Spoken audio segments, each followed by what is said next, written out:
de verdad, qué semana. Hola a todos, soy Sofía. Hola, Sofía. Esa no ha sido una semana fácil, por lo que oigo.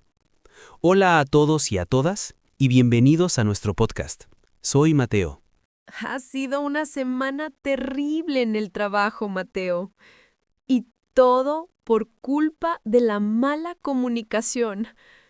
He tenido malentendidos con mi jefe, con un cliente. Siento que no sé cómo expresar mis ideas. Las habilidades de comunicación. Es probablemente la habilidad más importante en la vida personal y profesional. Y ese es nuestro tema de hoy, las habilidades de comunicación. Vamos a analizar los pilares de una buena comunicación: la escucha, la claridad, el lenguaje no verbal, y vamos a aprender estrategias para mejorar. Es una lección de nivel B1, así que prepárense para una conversación profunda y muy útil. Por favor, necesito esta lección. Quiero que la gente entienda lo que quiero decir, sin malentendidos.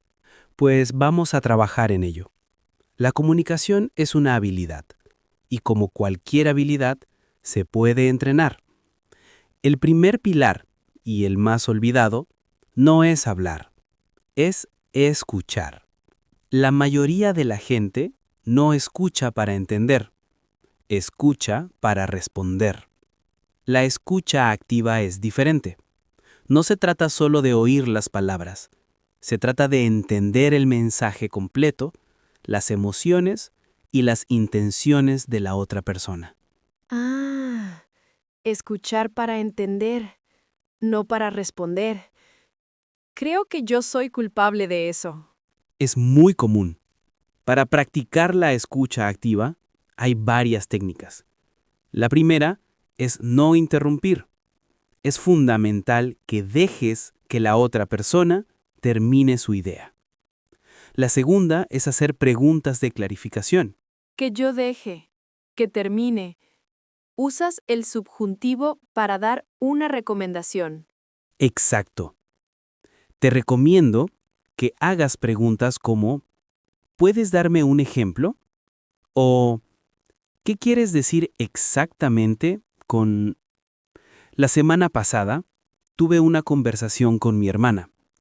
Ella estaba muy enfadada por un problema en su trabajo. Mi primer instinto era darle soluciones, pero me detuve. ¿Y qué hiciste?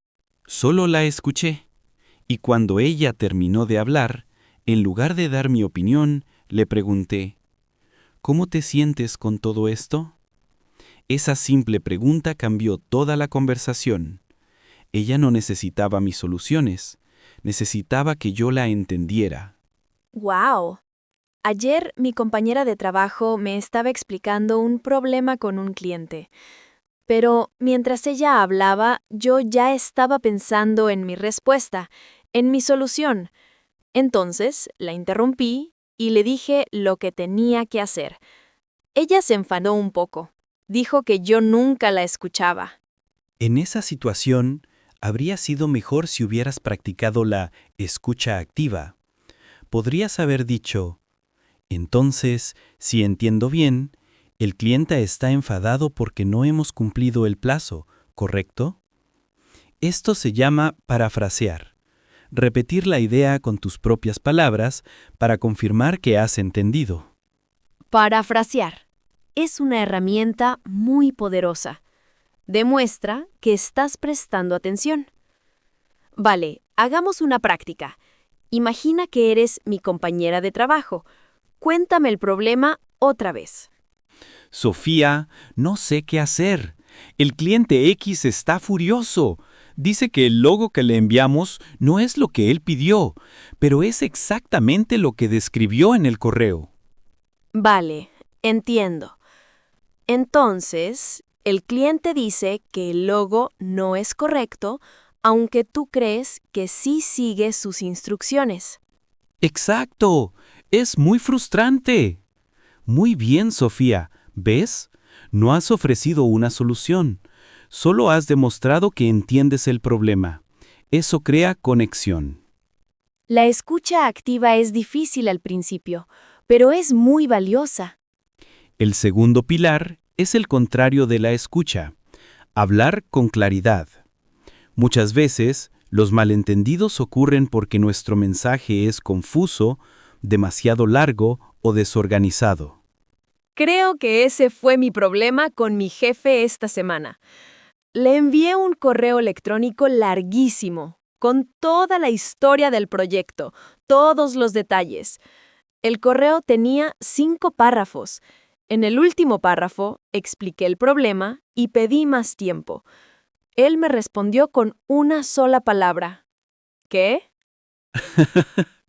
Es un ejemplo perfecto. El objetivo de la comunicación no es decir todo lo que piensas, es que la otra persona entienda lo más importante. Para ser más claro, deberías usar frases más cortas, y especialmente en la comunicación escrita, deberías empezar con la conclusión. ¿Empezar con la conclusión? ¿No es eso raro? No, es una técnica muy efectiva. Pones la información más importante en la primera línea. Vamos a reescribir tu correo. ¿Qué era lo más importante que querías decir? Lo más importante era que necesitaba una semana más para terminar el proyecto. Perfecto. Entonces, tu correo debería haber empezado así.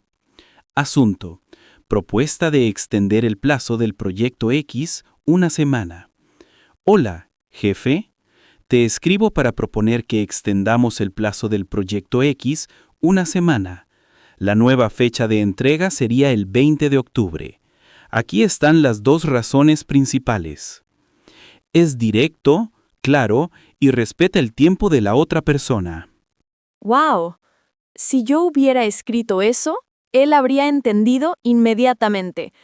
En lugar de eso, escribí 5 párrafos de historia antes de llegar al punto principal. Exacto. Ahora otro ejercicio. Imagina que tienes que llamar a un cliente para decirle que hay un problema con su pedido. ¿Cómo empezarías la conversación? No empezaría con «Hola, ¿qué tal el tiempo?». Empezaría de forma directa, pero amable. Diría: «Hola, señor cliente, soy Sofía. Le llamo en relación a su pedido número 123. Ha surgido un pequeño problema que quiero solucionar con usted». Muy bien. Es directo, directo y profesional. Piensen en el último correo electrónico importante que han escrito. ¿Fue claro y conciso?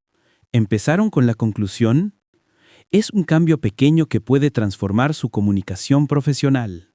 El tercer pilar es algo que a menudo olvidamos, porque no es consciente. Es la comunicación no verbal. Nuestro lenguaje corporal, nuestro tono de voz, el contacto visual. Sí. A veces las acciones de una persona dicen más que sus palabras. Exacto.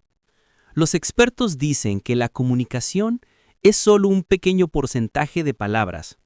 El resto es cómo lo decimos. Por ejemplo, si dices, estoy muy interesado en tu idea, mientras miras tu móvil, el mensaje real es, no me importa. Es verdad. En la reunión de la que te hablé, mi jefe decía, sí, es una buena idea. Pero mientras lo decía, sus brazos estaban cruzados y no me miraba a los ojos. Yo sentí que en realidad no le gustaba la idea. Tu intuición era correcta. Su lenguaje corporal no era congruente con sus palabras. Para ser un buen comunicador, es importante que tu lenguaje corporal apoye tu mensaje. Si quieres mostrar confianza, deberías sentarte derecho, mantener el contacto visual y usar gestos abiertos con las manos. Vale. Sentarse derecho, contacto visual, gestos abiertos. Y el tono de voz. El tono de voz es fundamental. Si hablas muy rápido y muy bajo, parecerías insegura. Si hablas con un tono claro, moderado y con pausas, tu mensaje tendría mucho más impacto. La comunicación no verbal. Es todo un mundo. Es algo que podemos practicar incluso cuando estamos solos, frente a un espejo. Y esto nos lleva al cuarto y último pilar de hoy, la comunicación asertiva. Ser asertivo significa expresar tus opiniones, necesidades y sentimientos de una forma honesta, directa y respetuosa. No es ser pasivo, no decir nada, y no es ser agresivo, gritar o culpar. Creo que yo soy a menudo demasiado pasiva. Ayer, un compañero de trabajo puso su música muy alta en la oficina. Me molestaba mucho, pero no dije nada. Al final, me fui a trabajar a la cafetería, enojada. Es una situación perfecta para practicar la asertividad. Hay una fórmula muy útil. Cuando tú haces X, yo me siento Y porque Z. Me gustaría que... A ver, ¿cómo funcionaría en mi situación? Podrías haberle dicho a tu compañero, de forma calmada, «Hola Carlos, una cosa, cuando pones la música tan alta, yo me siento un poco distraída porque me cuesta concentrarme. ¿Te importaría usar auriculares, por favor?» Cuando pones la música alta, X, yo me siento distraída, Y, porque me cuesta concentrarme, Z. ¿Te importaría usar auriculares? ¿La solución? ¡Wow! Es muy claro y no es agresivo. No lo ataco a él, hablo de cómo me siento yo. Esa es la clave. Hablas desde el yo. Vamos a practicar. Imagina que yo soy tu amigo y he llegado 30 minutos tarde a nuestra cita. ¿Qué me dices? Uf, vale. Hola, Mateo. Cuando llegas tan tarde, yo me siento un poco frustrada, porque mi tiempo también es valioso. Me gustaría que la próxima vez me avisaras si vas a llegar tarde. Perfecto. Es una forma madura y respetuosa de comunicar tu frustración. Et voilà. Ahora tenemos los 4 pilares de una comunicación eficaz. La escucha activa, la claridad y la concisión, el lenguaje no verbal, la comunicación asertiva. Ahora, Sofía, vamos a crear tu plan de acción para la próxima semana. Vale. Mi plan de mejora de la comunicación. Estoy lista. De acuerdo. Primero, la escucha. ¿Cuál es un pequeño cambio que vas a hacer en tu próxima reunión? En mi próxima reunión, cuando alguien hable, no voy a pensar en mi respuesta. Voy a intentar parafrasear lo que dicen para asegurarme de que he entendido. Excelente. Un objetivo pequeño y concreto. Segundo, la claridad. ¿Qué vas a hacer la próxima vez que escribas un correo importante? Voy a escribir la conclusión en la primera línea. Y voy a usar frases más cortas. Muy bien. Y tercero, el lenguaje no verbal. ¿En qué te vas a concentrar en tu próxima conversación cara a cara? Pienso en intentar mantener un buen contacto visual y no cruzar los brazos. Quiero que mi cuerpo parezca abierto y receptivo. Y finalmente, la asertividad. Si surge una situación incómoda, voy a intentar usar la fórmula cuando tú haces X, yo me siento Y. Es un plan fantástico, Sofía. Es claro, concreto y se enfoca en las 4 áreas. Estoy seguro de que si practicas esto, tu próxima semana será mucho mejor. Gracias, Mateo. Ahora siento que tengo herramientas. Ya no me siento una víctima de los malos entendidos. Vuestra misión final es una elección. En los comentarios, díganos cuál de estas 4 habilidades van a practicar esta semana. ¿La escucha activa? ¿La claridad en un correo electrónico? ¿El lenguaje no verbal? ¿La comunicación asertiva? Elijan solo una cosa y concéntrense en ella. Estamos deseando leer sus planes. Muchas gracias por esta lección tan útil, Mateo. Con mucho gusto y gracias a ustedes por escucharnos. Recuerden, la calidad de nuestra comunicación determina la calidad de nuestras relaciones. Adiós. Chao. Y a comunicarse mejor.